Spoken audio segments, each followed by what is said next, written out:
As my date, Harvey Harvard brags about his alma mater and Manhattan penthouse, I take a bite of overpriced kale and watch his ugly thoughts swirl overhead.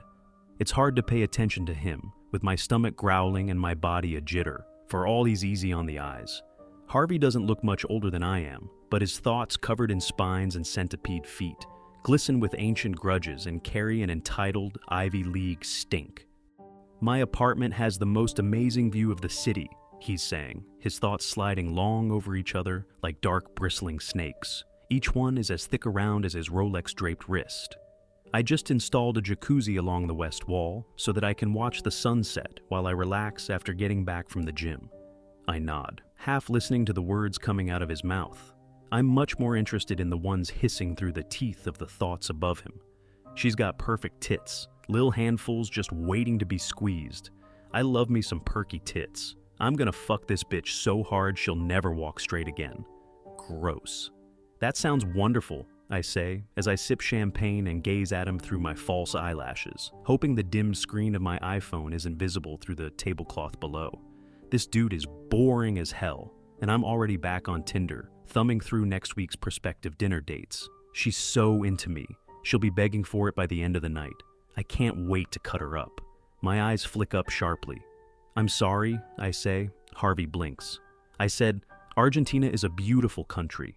Pretty little thing. She'll look so good spread out all over the floor. Right, I say, of course. Blood's pulsing through my head so hard, it probably looks like I've got a wicked blush. I'm so excited. I'm half hard already. You and me both, I think, turning my iPhone off and smiling my prettiest smile.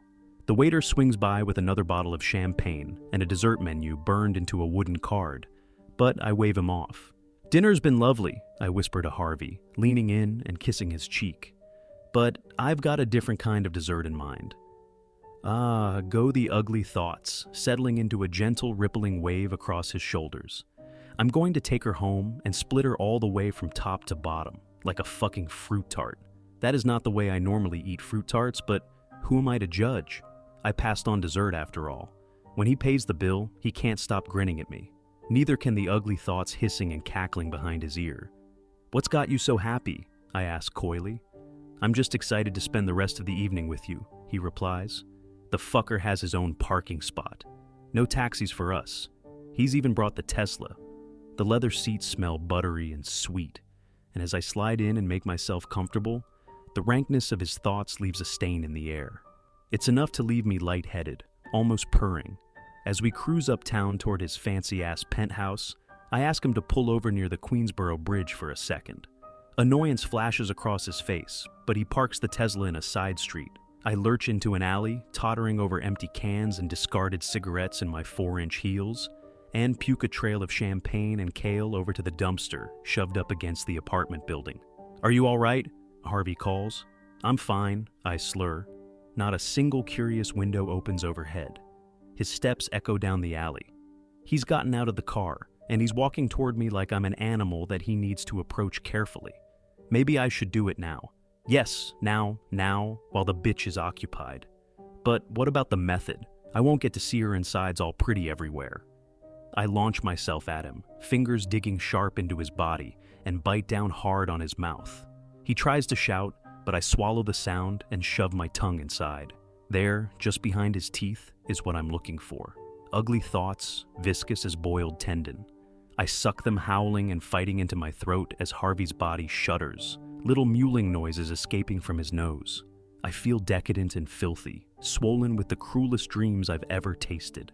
I can barely feel Harvey's feeble struggles. In this state, with the darkest parts of himself drained from his mouth into mine, he's no match for me. They're never as strong as they think they are. By the time he finally goes limp, the last of the thoughts disappearing down my throat, my body's already changing.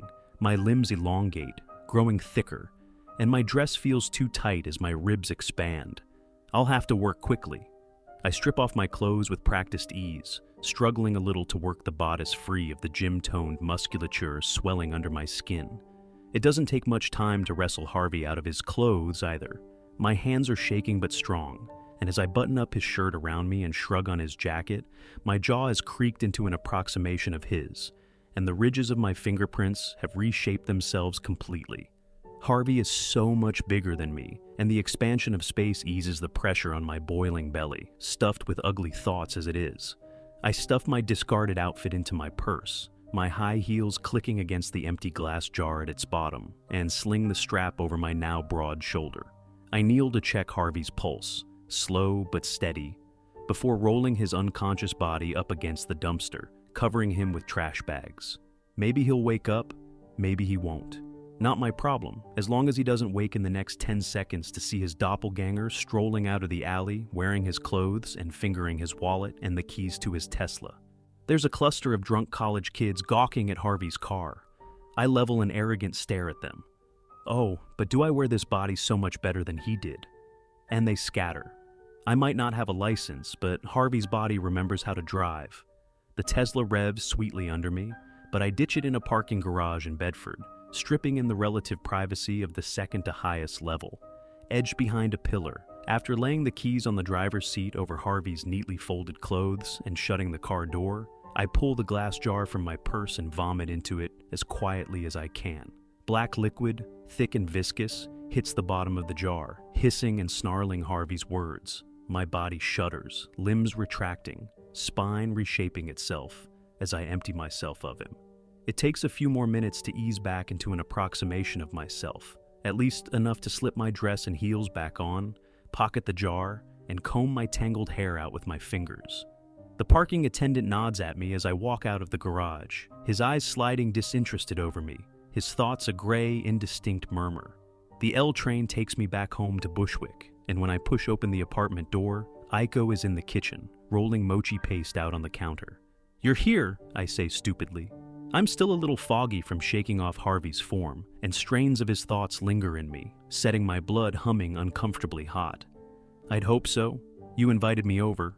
She hasn't changed out of her catering company clothes, and her short, sleek hair frames her face, aglow in the kitchen light. Not a single ugly thought casts its shadow across the stove behind her. "Did you forget again?" "No," I lie, kicking my shoes off at the door. "I totally would never do something like that. Have you been here long?" "About an hour, nothing unusual. The doorman let me in, and I kept your spare key." She smiles briefly, soft compared to the brusque movements of her hands. She's got flour on her rolled-up sleeves, and my heart flutters the way it never does when I'm out hunting. "I'm guessing your date was pretty shit. You probably wouldn't have come home at all if it had gone well." "You could say that." I reach into my purse and stash the snarling jar in the fridge, where it clatters against the others, nearly a dozen bottles of malignant leftovers labeled as health drinks. Aiko nods to her right. "I brought you some pastries from the event tonight. They're in the paper bag on the counter."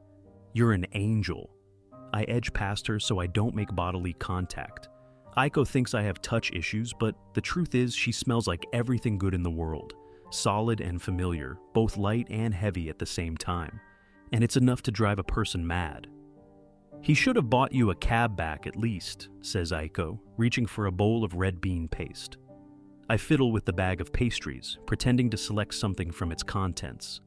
"I swear, it's like you're a magnet for terrible dates." She's not wrong. I'm very careful about who I court. After all, that's how I stay fed. But no one in the past has been as delicious, as hideously depraved as Harvey. No one else has been a killer. I'm going to take her home and split her all the way from top to bottom. "Maybe I'm too weird," I say. "You're probably too normal. Only socially maladjusted creeps use Tinder." "Gee, thanks," I complain. She grins, flicking a bit of red bean paste at me. I lick it off of my arm. "You know what I mean. Come visit my church with me sometime, yeah? There are plenty of nice boys there." "The dating scene in this city depresses me," I mutter, flicking open my Tinder app with my thumb. "I'll pass." "Come on, Jen, put that away." Aiko hesitates. "Your mom called while you were out. She wants you to move back to Flushing." She's not wrong. I'm very careful about who I court. After all, that's how I stay fed. But no one in the past has been as delicious, as hideously depraved as Harvey. No one else has been a killer. I'm going to take her home and split her all the way from top to bottom. "Maybe I'm too weird," I say.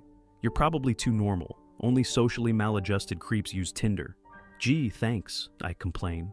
She grins, flicking a bit of red bean paste at me. I lick it off of my arm. "You know what I mean. Come visit my church with me sometime, yeah? There are plenty of nice boys there. The dating scene in this city depresses me, I mutter, flicking open my Tinder app with my thumb. I'll pass. Come on, Jen, put that away. Aiko hesitates. Your mom called while you were out. She wants you to move back to Flushing. I bark out a short, sharp laugh, my good mood evaporating. What else is new? She's getting old, Aiko says, and she's lonely. I bet all her mahjong partners are dead, pretty much. I can imagine her in her little apartment in Flushing, huddled over her laptop, floral curtains pulled tight over the windows to shut out the rest of the world. My ma, whose apartment walls are alive with hissing, covered in the ugly bottled remains of her paramours. Aiko sighs, joining me at the counter and leaning back against me. For once, I don't move away. Every muscle in my body is tense, straining. I'm afraid I might catch fire, but I don't want her to leave. Would it kill you to be kind to her? I think about my Baba evaporating into thin air when I was 5 years old, what was left of him coiled in my ma's stomach. Are you telling me to go back? She doesn't say anything for a bit. No, she says at last. That place isn't good for you. That house isn't good for anyone. Just a few inches away, an army of jars full of black, viscous liquid wait in the fridge, their contents muttering to themselves. Aiko can't hear them, but each slosh against the glass is a low, nasty hiss. Who does she think she is? The fucking cunt should have got her when I had the chance. I can still feel Harvey, his malice and ugly joy, on my tongue. I'm already full of things my ma gave me. I'm glad we agree. Over the next few weeks, I gorge myself on the pickup artists and grad students populating the Saint. Mark's hipster bars, but nothing tastes good after Harvey. Their watery essences, squeezed from their owners with barely a whimper of protest, barely coat my stomach. Sometimes I take too much. I scrape them dry and leave them empty, shaking their forms off like rainwater when I'm done. I tell Aiko, I've been partying when she says I look haggard. She tells me to quit drinking so much, her face impassive, her thoughts clouded with concern. She starts coming over more often, even cooking dinner for me, and her presence both grounds me and drives me mad.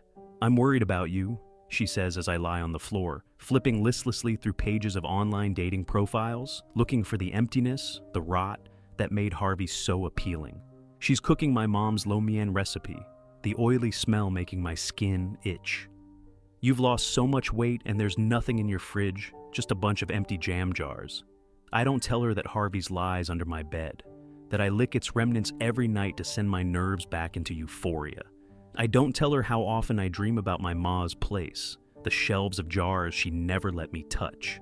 Is it really okay for you to spend so much time away from your catering business? I say instead. Time is money, and Jimmy gets pissy when he has to make all the desserts without you. Aiko sets a bowl of lo mein in front of me and joins me on the ground. There's nowhere I'd rather be than here, she says, and a dangerous, luminous sweetness blooms in my chest. But the hunger grows worse every day, and soon I can't trust myself around her. I deadbolt the door, and when she stops by my apartment to check on me, I refuse to let her in. Texts light up my phone like a fleet of fireworks as I huddle under a blanket on the other side, my face pressed against the wood, my fingers twitching. Please, Jen, I don't understand, she says from behind the door. Did I do something wrong? I can't wait to cut her up, I think, and hate myself even more. By the time Aiko leaves, her footsteps echoing down the hallway, I've dug deep gouges in the door's paint with my nails and teeth, my mouth full of her intoxicating scent. My ma's apartment in Flushing still smells the same. She's never been a clean person, and the sheer amount of junk stacked up everywhere has increased since I left home for good. Piles of newspapers, old food containers, and stuffed toys make it hard to push the door open, and the stench makes me cough. Her hoard is up to my shoulders, even higher in some places, and as I pick my way through it, the sounds that colored my childhood grow louder. The constant whine of a Taiwanese soap opera, bleeding past mountains of trash, and the cruel cacophony of many familiar voices. Touch me again, and I swear I'll kill you. How many times have I told you not to wash the clothes like that? Open your mouth. Hope her ugly chink daughter isn't home tonight. Under the refuse she's hoarded, the walls are honeycombed with shelves, lined with what's left of my ma's lovers. She keeps them like disgusting, mouth-watering trophies, desires pickling in stomach acid and bile. I could probably call them by name if I wanted to. When I was a kid, I used to lie on the couch and watch my Baba's ghosts flicker across their surfaces. My ma's huddled in the kitchen, the screen of her laptop casting a sickly blue glow on her face. Her thoughts cover her quietly like a blanket. "I made some new mian," she says. "It's on the stove. Your Baba's in there." My stomach curls, but whether it's from revulsion or hunger, I can't tell. "Thanks, Ma," I say.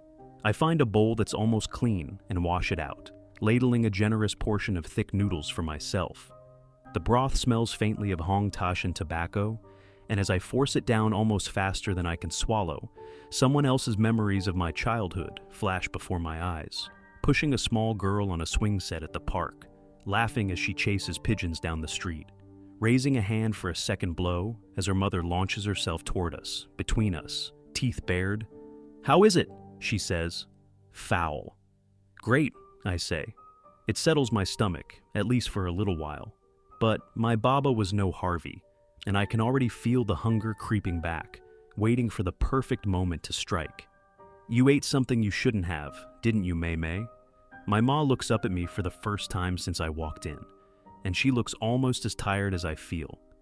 "Why didn't you learn from me? I taught you to stick to petty criminals. I taught you to stay invisible." She'd tried to teach me to disappear into myself, the way she'd disappeared into this apartment. "I know I messed up," I tell her. "Nothing tastes good anymore, and I'm always hungry, but I don't know what to do." My ma sighs. "Once you've tasted a killer, there's no turning back. You'll crave that intensity until you die, and it can take a long time for someone like us to die, Mei Mei." It occurs to me that I don't actually know how old my ma is. Her thoughts are old and covered in knots, stitched together from the remnants of other people's experiences. How long has she been fighting this condition, these overwhelming, gnawing desires? "Move back in," she's saying.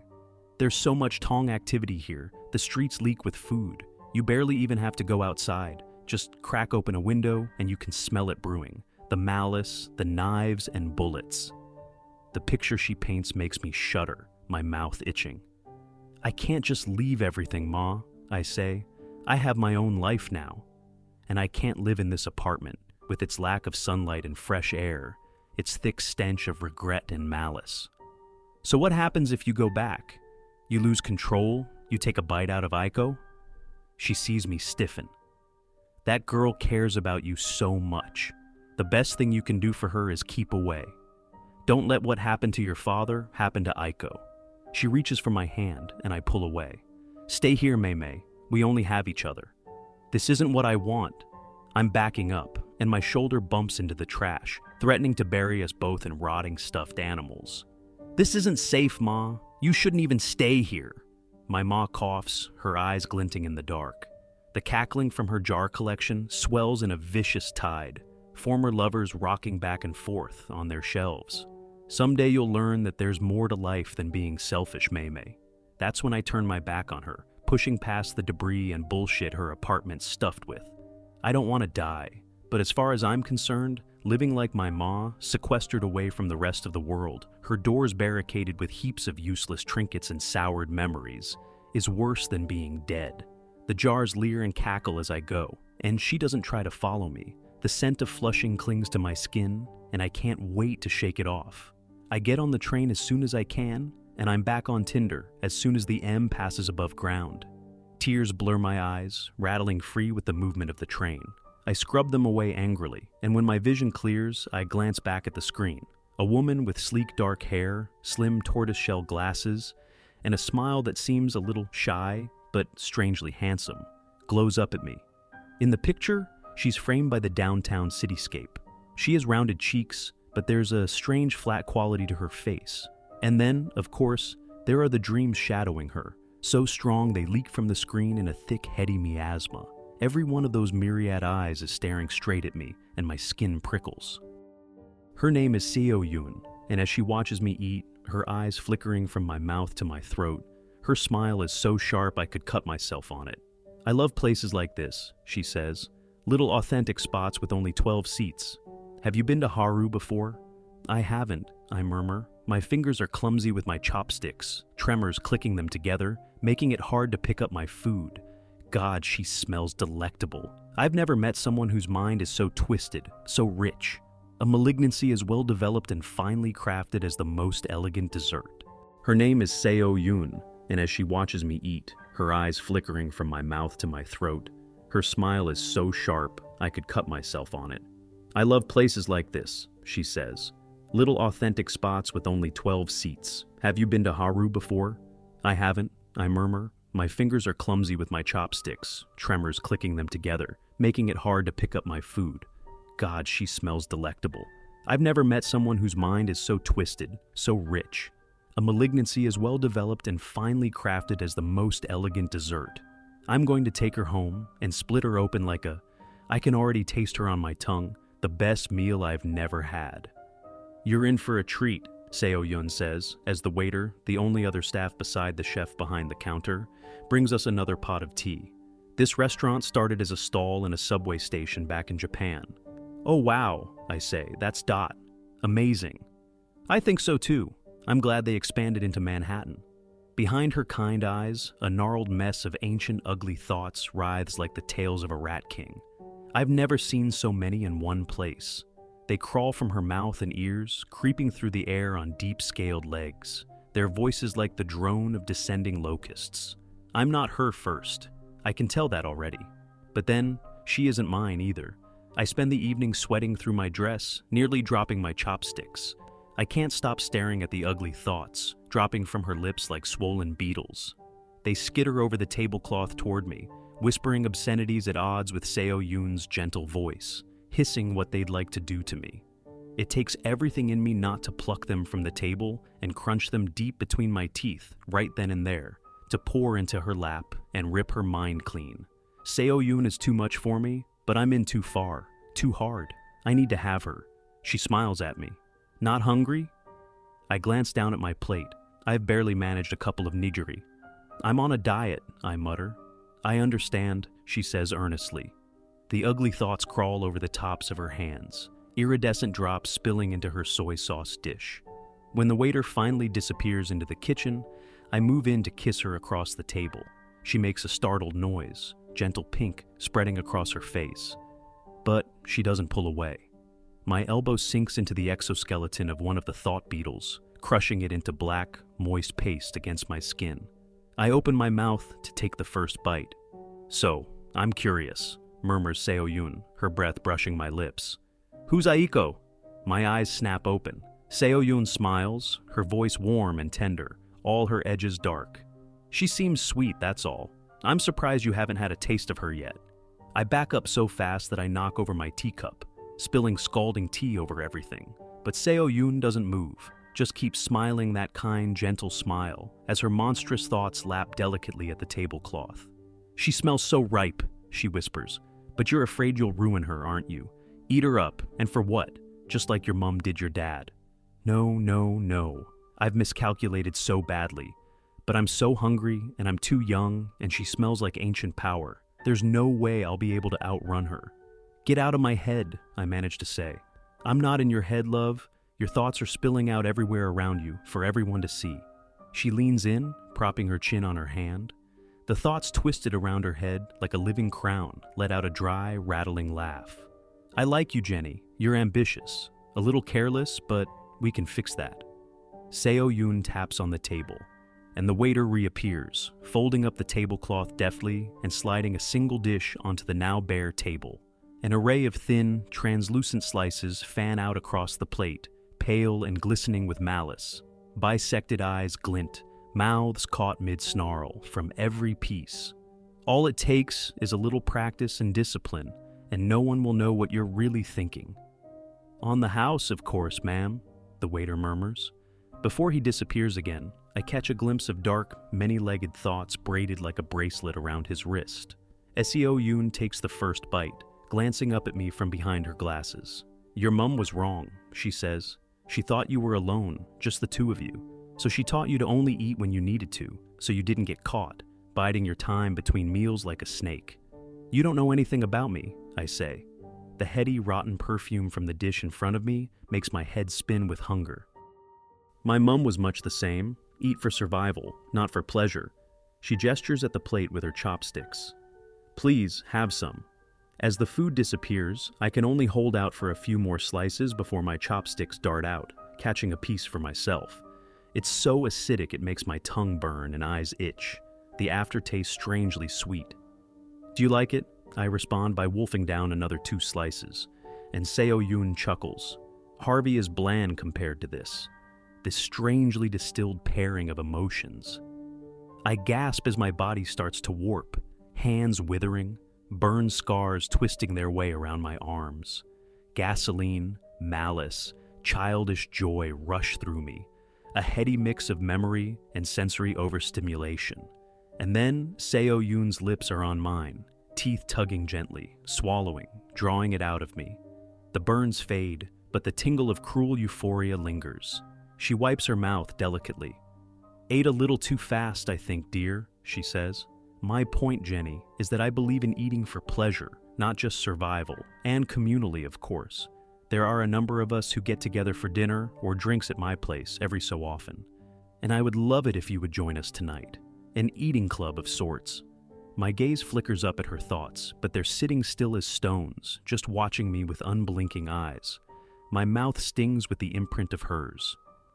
"Let me introduce you soon. You don't have to be alone anymore." As the waiter clears the plate and nods at her, no check, no receipt, nothing, Seo-yoon adds, "And tonight doesn't have to be over until we want it to be." She offers me her hand. After a moment's hesitation, I take it. It's smaller than mine, and warm. "Yes, please," I say, watching her thoughts instead of her face. As we leave the restaurant, she presses her lips to my forehead. Her lips sear into my skin, nerves singing white-hot with ecstasy. "They're going to love you," she says. "We'll have so much fun," say the thoughts curling through her dark hair. She hails a cab from the fleet circling the street like wolves, and we get inside. I run into Aiko 2 months later in front of my apartment as I'm carrying the last box of my stuff out.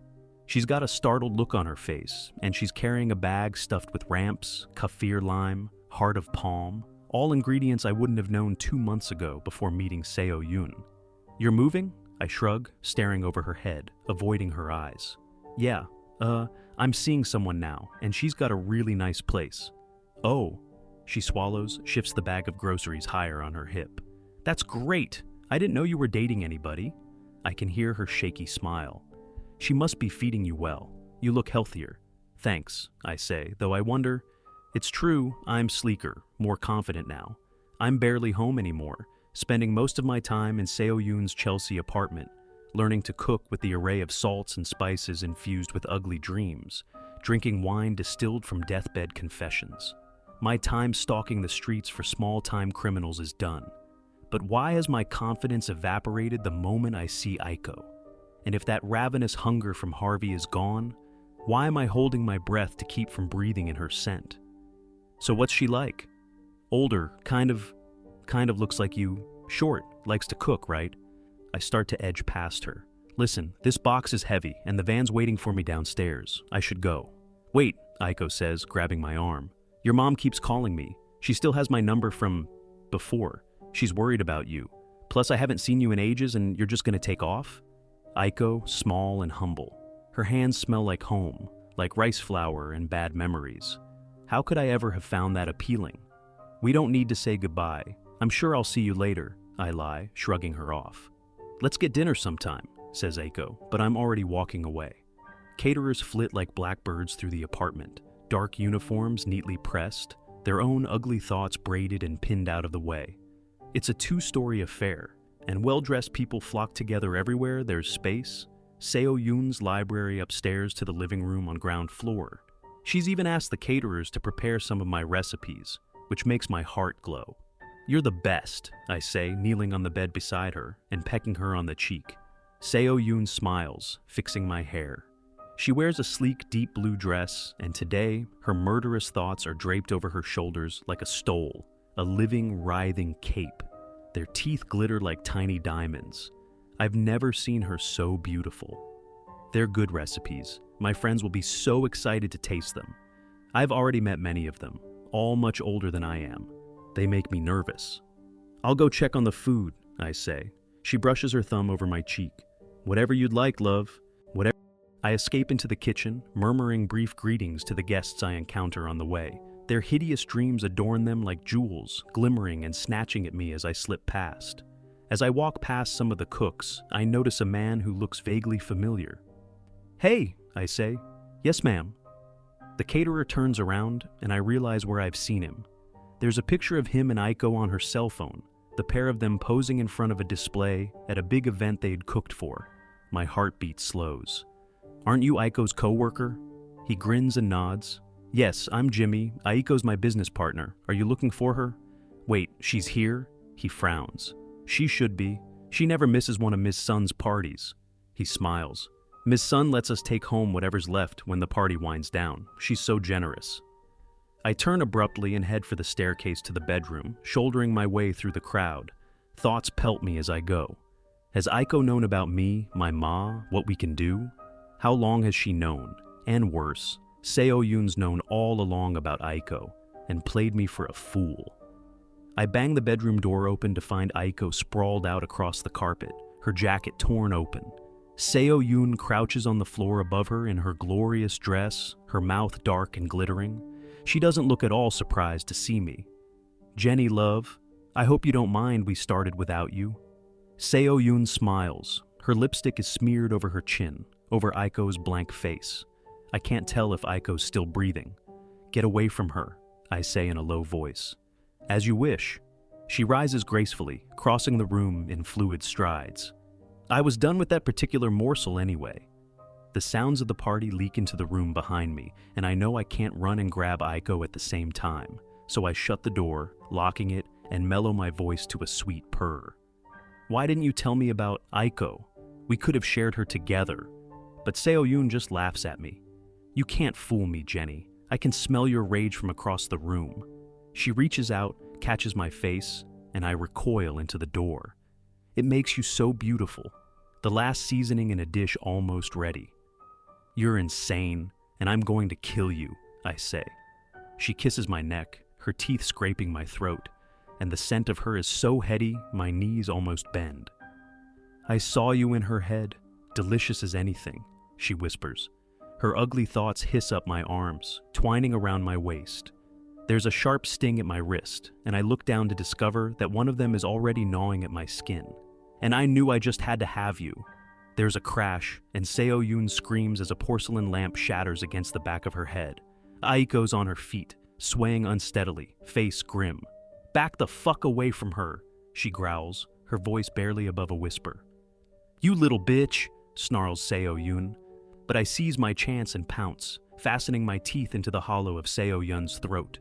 Right where her mantle of thoughts gathers and folds inward, I chew and swallow, gorging myself on this woman. Her thoughts are mine now, thrashing as I seize them from her, and I catch glimpses of myself, of Aiko, and of many others just like us, in various states of disarray, of preparation.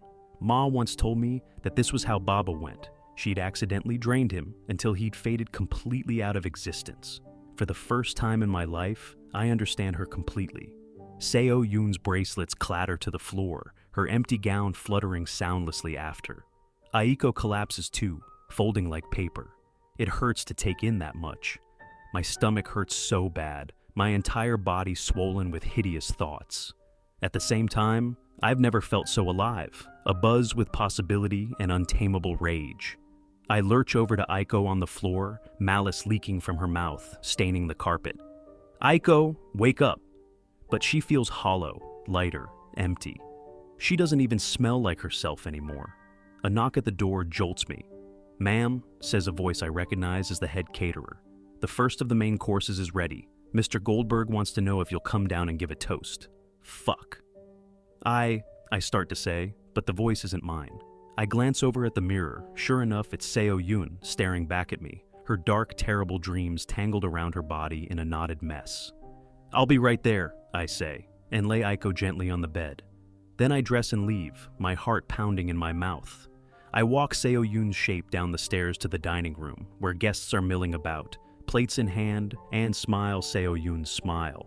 And if I look a little too much like myself, well, according to what I'd seen while swallowing Seo Yoon's thoughts, I wouldn't be the first would-be inductee to disappear at a party like this. Someone hands me a glass of wine, and when I take it, my hand doesn't tremble, Even though I'm screaming inside, 50 pairs of eyes on me, the caterers glittering cold in the shadows.